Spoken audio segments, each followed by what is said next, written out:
Sempre gratos pela oportunidade de refletir sobre os ensinamentos do Cristo, vamos abordar hoje o capítulo 5, item 28 do Evangelho segundo o Espiritismo.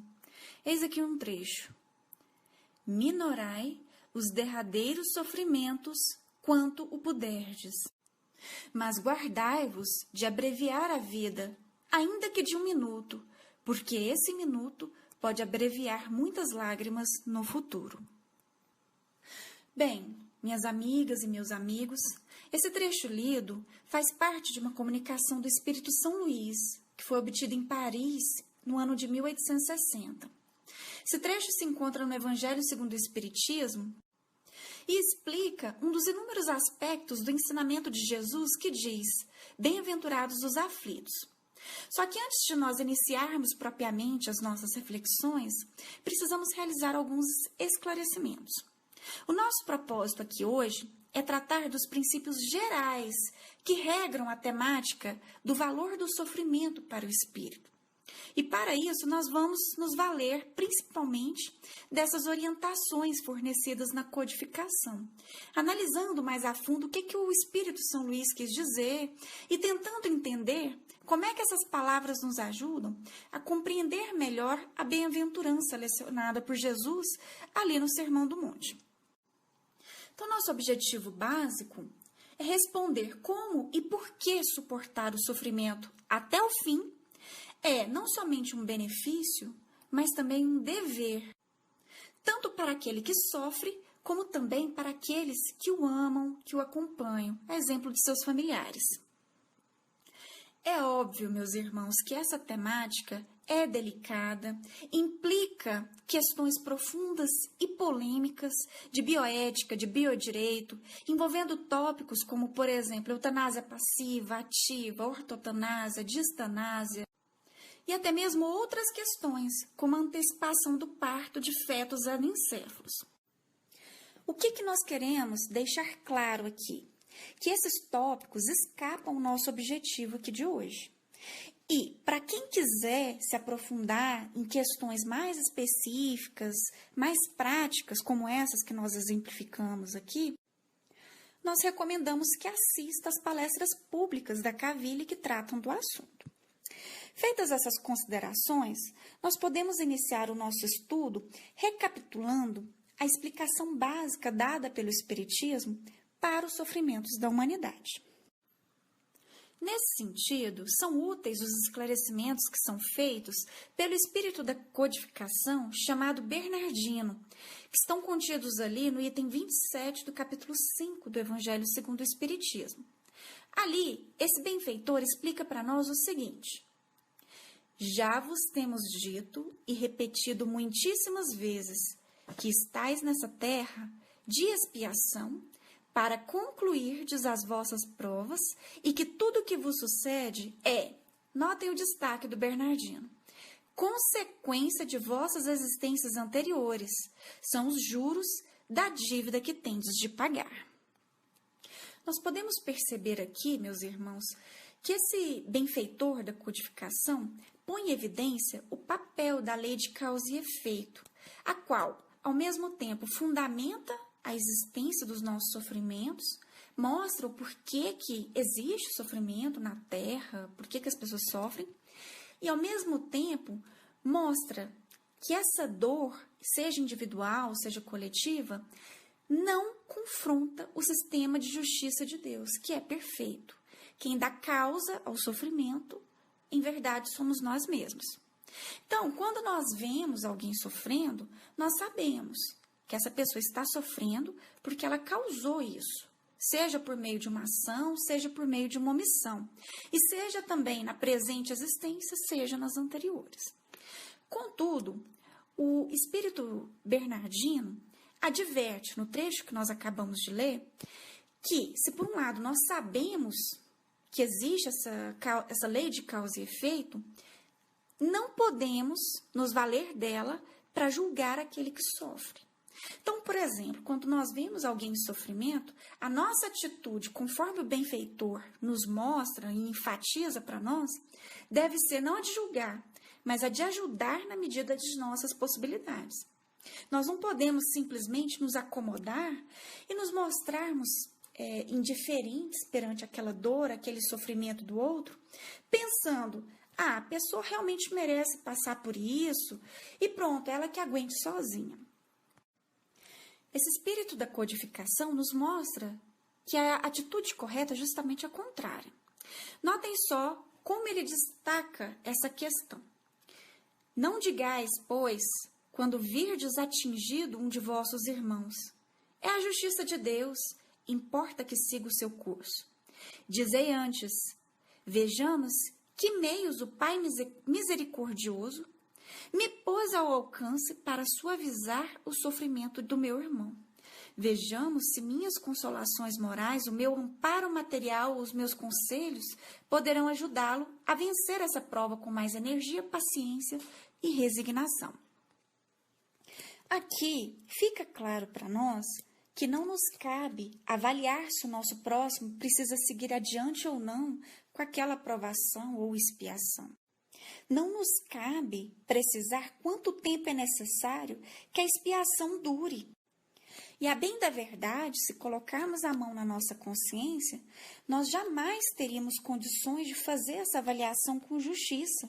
Por quê? Porque a nossa visão acerca da realidade, do mundo e das pessoas é muito limitada, é muito relativa. Portanto, Cristo não nos delegou esse papel de julgador e avaliador. Aliás, ele proibiu, ele nos disse, não julgueis para que não sejais julgados. E, ao contrário dessa postura de julgamento, ele nos ensinou e exemplificou outro proceder. Qual o proceder? O do amor. Cabe à providência divina, cabe a Deus, a aplicação da justiça na medida certa. E a nós? O que resta para nós? Cabem-nos a misericórdia, a caridade e o amor. E esse é um amor, destaque-se, é um amor que age, não só fala. É como o Espírito Bernardino disse ali no trecho que nós lemos. Trata-se do amor que se mostra presente por meio de consolações morais, de conselhos e também, por que não, por meio de provisões materiais, que são aquelas provisões que alimentam, acolhem, agasalham quem está sofrendo, no caso, quem está passando por uma doença terminal. E o Espírito Bernardino conclui, depois de expor essas ideias, e ele fala o seguinte: todos vós estáis na terra para espiar, mas todos, sem exceção, deveis esforçar-vos por abrandar a expiação dos vossos semelhantes, de acordo com a lei do amor e da caridade. Então, nós vemos aqui esse benfeitor mostrando para nós, primeiro, uma constatação básica. Nós estamos aqui para expiar alguma coisa. Nós não somos ainda espíritos puros, estamos num planeta de provas e expiações, portanto, é óbvio que estamos expiando ou sendo provados em algum aspecto. Entretanto, ele nos destaca qual que deve ser a nossa postura em relação ao sofrimento dos nossos irmãos, que é aquela que já expusemos aqui. Ou seja, não é de julgar e falar cada um com o seu sofrimento, cada um merece isso mesmo e pronto. Sim, nós estamos passando por sofrimentos aos quais demos causa. Entretanto, nós temos um dever. E é um dever que decorre da lei mais básica que fundamenta todo o cristianismo, que é a lei do amor, a lei da caridade. E esse dever é justamente o qual? O de auxiliar, o de suavizar, o de abrandar os sofrimentos do nosso próximo. O que o Espírito Bernardino está nos apontando aqui é que nós podemos ser instrumentos da misericórdia divina para tornar mais suave o fardo do nosso irmão. E concordando com ele, o Espírito Emmanuel, mais tarde, nos ensina por meio de uma frase célebre, que Deus responde e auxilia as criaturas não de modo milagroso, pelo menos não de modo sobrenatural, como as pessoas podem encarar o milagre. Mas ele dá essas respostas de maneira, às vezes, sutis. E por meio de quem? Das próprias criaturas. Então, é o que o Bernardino destacou para nós. Nós podemos ser o instrumento que Deus vai utilizar, que poderá utilizar, para poder responder à prece de um irmão, por exemplo, que pede por ajuda porque está enfrentando uma situação muito penosa. E cabe a nós nos disponibilizar para sermos usados, por assim dizer, nesse sentido, em nome e em cumprimento da nossa lei máxima, que é a lei do amor. Portanto, mais uma vez enfatiza-se aqui, não nos cabe verificar se o sofredor já está pronto ou não para sair daquela situação penosa. Não nos cabe julgar se aquela pessoa já saldou a sua dívida, se a expiação já está boa, se precisa continuar. Isso cabe a Deus. A nós fica reservado o papel de seguir de perto os passos do nosso mestre. Que, aliás, foi o que o apóstolo Pedro nos incentivou a fazer ali na sua primeira carta, capítulo 2, versículo 21. Ou seja, cabe a nós estender a mão, fazer o possível, auxiliar, em resumo, amar. E disso aqui decorre o principal tema, o principal tópico da nossa conversa de hoje. Será que abrandar a expiação do nosso próximo, conforme o benfeitor Bernardino nos aconselhou, será que isso significa abreviar a vida de quem padece de uma enfermidade incurável? E é aqui que entram as sábias palavras de outro benfeitor que contribuiu com a codificação, que é o Espírito São Luís. Esse benfeitor responde à pergunta proposta e não deixa dúvida. Não, a caridade para com o próximo não implica e não inclui de modo algum abreviar a sua vida. E o primeiro argumento do qual lança mão o Espírito São Luís para nos fazer entender esse posicionamento é o seguinte: a nossa ciência não é exata acerca nem do momento da morte, nem do caráter definitivo ou não definitivo de uma determinada doença. Então, por exemplo, é por isso que muitas pessoas que, segundo a nossa medicina ainda muito falha, estavam condenadas ao coma ou à morte em razão de determinada enfermidade, acabaram se recuperando, voltando do coma. Portanto, se alguém, num caso específico desse, tivesse abreviado a vida desse doente, teria cometido um erro grave e feito uma péssima avaliação da situação. Já o segundo argumento apontado por São Luís consiste na possibilidade de arrependimento que aquele moribundo poderá aproveitar para o seu crescimento espiritual. Então, ainda que a enfermidade seja de fato definitiva e a morte vá acontecer mesmo, seja certa em decorrência daquela enfermidade, nós não poderemos interromper a vida daquele doente. Por que não? O benfeitor está nos mostrando que há benefícios de cumprir até o final essa expiação. Por quê? Porque quando essa é suportada sob a perspectiva correta, ou seja, da resignação, da resiliência, ela vai se traduzir na redenção espiritual e no aprendizado que vai durar por toda a eternidade. A dor, conforme nos explica a doutrina espírita, é temporária, mas os benefícios poderão ser perenes, poderão ser eternos. E muitas vezes, negar esse momento ao doente, antecipando a morte do corpo biológico, significa privá-lo dessa chance de acertar questões inacabadas. E o Espírito São Luís ainda mostra, ainda que seja por poucos minutos, aqueles poucos minutos restantes ali daquela jornada, daquela encarnação, poderão ser valiosíssimos do ponto de vista do aprendizado daquele espírito. O autor Sérgio Luiz da Silva Lopes, que é médico, psiquiatra, psicoterapeuta, desenvolve ali no livro Código do Monte esse raciocínio do Espírito São Luís e nos fala um pouco mais sobre essa questão do aprendizado. Esse estudioso nos aponta, explica muito bem que a experimentação do sofrimento e da dor, em verdade, capacita o espírito, que é imortal, a desenvolver uma característica que é fundamental para todo cristão. Que característica que é essa? É a empatia. Essa é uma virtude que se liga umbilicalmente ao amor. Por quê? porque é impossível amar de fato se nós formos indiferentes às necessidades e aos padecimentos do nosso próximo.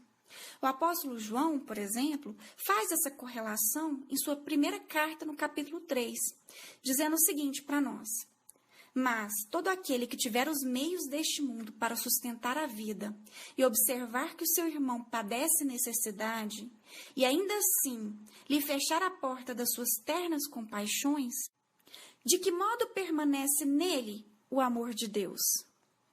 E aí o apóstolo conclui: filhinhos, amemos não em palavra, nem com a língua, mas em ação e em verdade. O apóstolo João focou aqui no seu texto a situação de um irmão que está passando por privações materiais, por exemplo, dificuldades financeiras. Contudo, o princípio contido nesse trecho pode ser aplicado à situação que estamos estudando hoje, porque traz em seu bojo justamente a empatia. Essa capacidade de sentir, de perceber a necessidade do outro e, mais do que isso, de fazer algo a respeito. Não basta perceber, é preciso agir, é preciso amar em verdade e em ação. E a conclusão não pode ser outra. Para se desenvolver o amor, não se pode ser frio diante do sofrimento alheio. Indiferença e caridade são duas coisas incompatíveis. Desse modo, justamente por sabermos que o amor pressupõe, de alguma forma, a empatia, nós precisamos analisar melhor o que significa ser empático e por que essa característica, essa virtude é importante para o nosso tema de hoje. O Sérgio Luiz Lopes, na mesma obra O Código do Monte, mostra que a empatia é a capacidade de sentir o que o outro está sentindo. Etimologicamente, significa estar dentro e não meramente ao lado da dor. É estar dentro do sofrimento do outro. Em outras palavras, é ser capaz de se colocar no lugar dessa pessoa que está sofrendo e de sentir essa dor, como se nós estivéssemos na mesma situação. Só que o Lopes nos alerta o seguinte sobre essa questão: somente conseguimos identificar no outro aquilo que já existe dentro de nós. E aí esse autor arremata suas palavras correlacionando o nível de empatia da pessoa com o seu grau de evolução. Ou seja, quanto mais evoluído é o ser, mais ele consegue ser empático. Por que isso? Porque nós só conseguimos ter empatia, sentindo em nós a dor do outro, na medida em que, por meio das nossas encarnações, que são inúmeras, nós passamos por situações semelhantes e aprendemos com elas. Quanto mais o ser é capaz de extrair boas lições de cada circunstância de suas vivências, mais equipado ele se torna para, quando vê outras pessoas em situações semelhantes, conseguir não ser indiferente. E o Sérgio Luiz Lopes explica isso do seguinte modo: essa é uma das finalidades da reencarnação, proporcionar vivências suficientes para que tenhamos a capacidade de achar em nós as experiências que nos farão experimentar empatia com os outros. Daí a importância de passarmos pelos acontecimentos da vida, a necessidade da dor e dos tropeços, muitas vezes.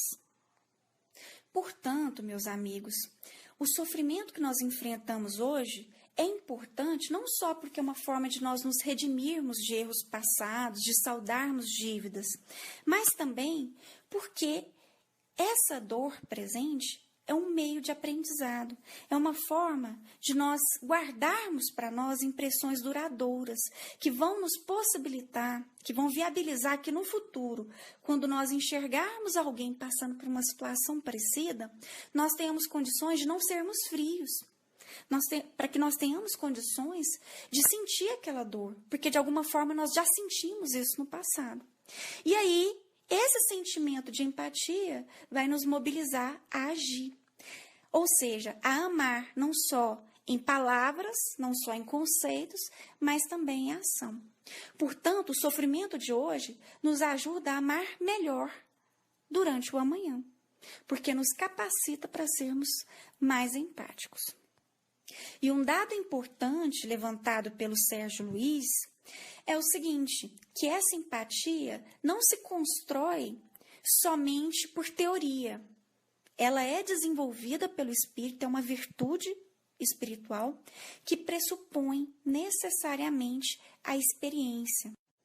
Mas para que o registro dessa experiência de fato seja benéfico e se some ao nosso patrimônio moral, por assim dizer, é preciso que nós saibamos enfrentar a situação dolorosa com resignação, aceitando o que não pudermos mudar no momento, não reclamando, não culpando os outros e tentando extrair da melhor maneira possível o aprendizado daquela circunstância. E como que esses esclarecimentos acerca da empatia nos ajudam com o nosso tema de hoje? Ora, essas palavras do Sérgio Luiz reforçam o segundo argumento do Espírito São Luís, que nós lemos na comunicação anteriormente. Ou seja, antecipar a morte de um irmão que está sofrendo, interrompendo a sua vida de maneira desnatural, por assim dizer, retiraria dele não só a oportunidade de ele saldar adequadamente as suas dívidas espirituais, mas também isso se traduziria numa privação de uma chance de aprendizado, numa chance de desenvolver a resignação e, é claro, a empatia. Portanto, a conclusão que nós extraímos aqui é que a caridade em face de um doente terminal passa longe de abreviar a sua vida. Significa aplicar aquilo que o Espírito Bernardino nos ensinou ali no Evangelho segundo o Espiritismo, ou seja, fornecer uma palavra de consolo, de amor, ou então até mesmo prover as necessidades materiais do doente, por exemplo, por meio de um tratamento médico adequado. Amar aqui é fornecer uma ajuda sincera para o enfermo conseguir enfrentar aquela expiação e provação até o final, com mais paciência e resignação, tornando para ele mais fácil enfrentar aquilo, aprender com aquela circunstância e no futuro ter condições de crescer espiritualmente e desenvolver empatia e se fortalecer em amor. Um último ponto que precisamos mencionar aqui hoje, meus amigos, é o seguinte: a escolha de abreviar o sofrimento do outro, interrompendo a sua vida, é, na verdade, um ato de egoísmo, de demonstração de interesse mais consigo próprio do que para com aquele que está sofrendo. Tomemos como exemplo os parentes de um doente em estágio terminal. A doença, para o enfermo, é uma expiação. Só que esse sofrimento não é exclusivo do doente. Ele atinge também todos aqueles que amam essa pessoa, que está ali moribunda num leito de hospital. Todos acabam sendo provados porque aqueles que acompanham o doente acabam tendo o dever moral de acompanhá-lo até o final. E isso exige coragem e fidelidade. E quando se abrevia a vida da pessoa, quando se interrompe desnaturalmente a vida do doente, todos acabam perdendo com essa situação. Por quê? Porque todos acabam sendo privados da oportunidade de desenvolver a resignação, a empatia e de aprender com aquilo, de enfrentar aquela situação da maneira correta. O espírito André Luiz, ali no livro Vivendo o Evangelho, fala sobre esse assunto e nos explica o seguinte: alivie com o recurso possível o desconforto do irmão que se despede da romagem terrestre. Olhem só o destaque do André Luiz agora. Mas não alegue compaixão para lhe abreviar a vida, pois quem age assim desconhece a misericórdia de Deus, recua diante da aflição alheia e, mais do que amor ao próximo, o que tem é amor a si mesmo. Aqui, meus irmãos, a lição é clara. O verdadeiro amor não interrompe a vida do outro e não pode servir de desculpa ou de máscara para um ato que desconsidere as necessidades do próximo, levando em conta somente o interesse pessoal egoísta de se livrar, por assim dizer, do dever moral de continuar acompanhando aquele doente até o final. Esse verdadeiro amor, na verdade, tem que ser corajoso e ajudar o doente a enfrentar também com coragem aquela situação dificultosa. O amor, a coragem, a fidelidade aqui significa não interromper a vida, mas se manter firme com a pessoa até o final, fazendo aquilo que o Espírito Bernardino nos disse, ou seja, consolando, aconselhando, auxiliando materialmente em tudo que for possível. É isso que o Espírito São Luís quis dizer quando nos falou para poder minorar, tanto quanto possível, suavizar os sofrimentos do enfermo. Mas tanto Bernardino, quanto o André Luiz aqui, quanto São Luís, são unânimes em afirmar que a abreviação da vida do doente é contrária aos princípios cristãos. Alegar compaixão, dó, caridade ou qualquer outra coisa para poder interromper logo a vida do doente é, na verdade, uma tentativa de encobrir o sentimento egoísta de querer se livrar do sofrimento pessoal que decorre de ter de presenciar o sofrimento de quem amamos.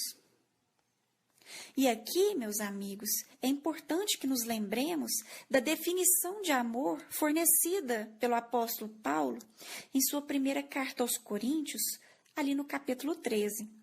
Ele deixa claro nos versículos 4 a 8 o seguinte: primeiro, que o amor é longânime, ou seja, esse amor não desiste.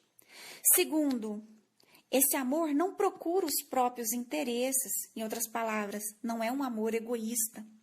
Ele também suporta todas as coisas, espera todas as coisas, persevera em todas as coisas. E aí, ao final, o apóstolo conclui o seguinte: o amor nunca falha. Isso se aplica diretamente às reflexões de hoje e nos mostra que, por mais dolorosa que possa ser a expiação do doente, bem como a aprovação dos seus familiares, o caminho apontado pelo Cristo e que foi reforçado pelo apóstolo Paulo é o amor. Então, meus amigos, confiemos nessas palavras.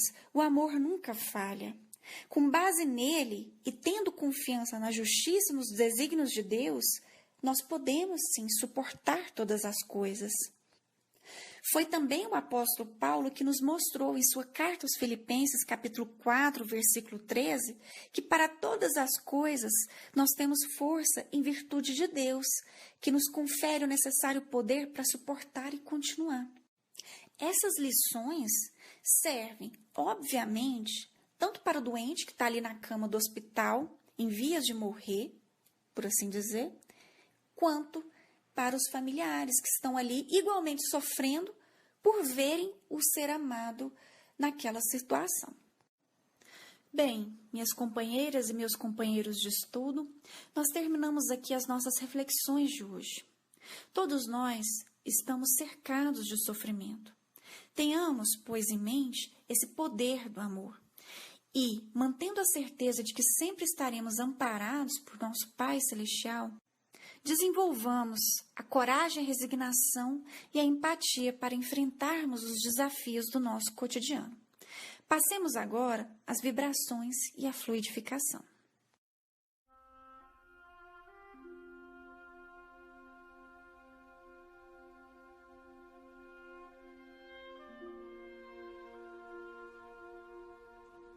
Vamos, neste momento, voltar nosso pensamento ao nosso Pai e ao nosso irmão Jesus.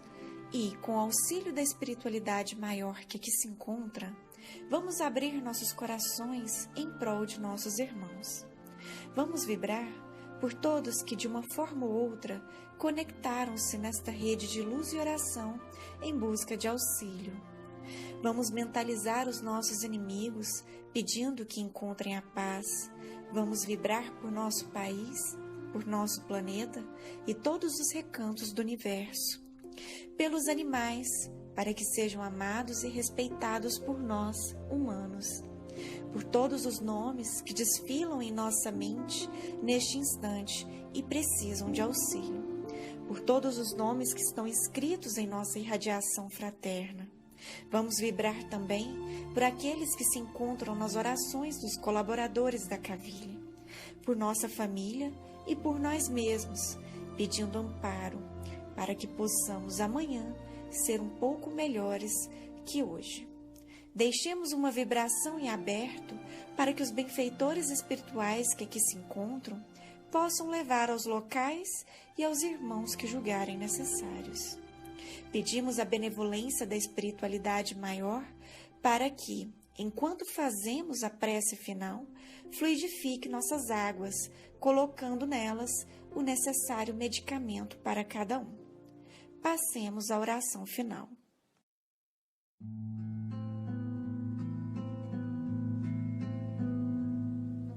Oração de São Francisco de Assis.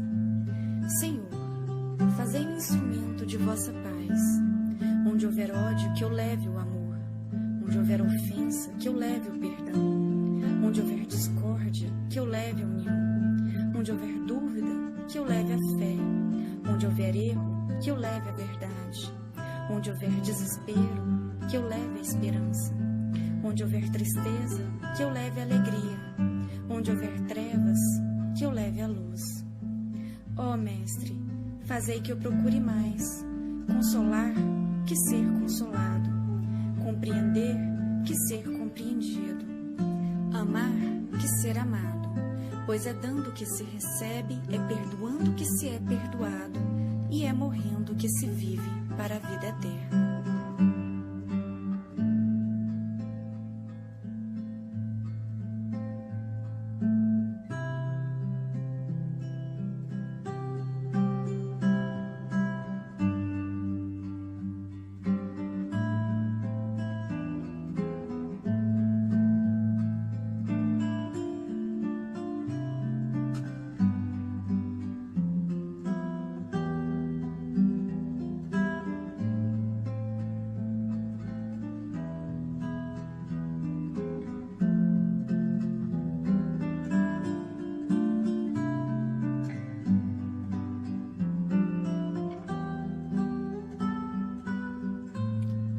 Assim seja.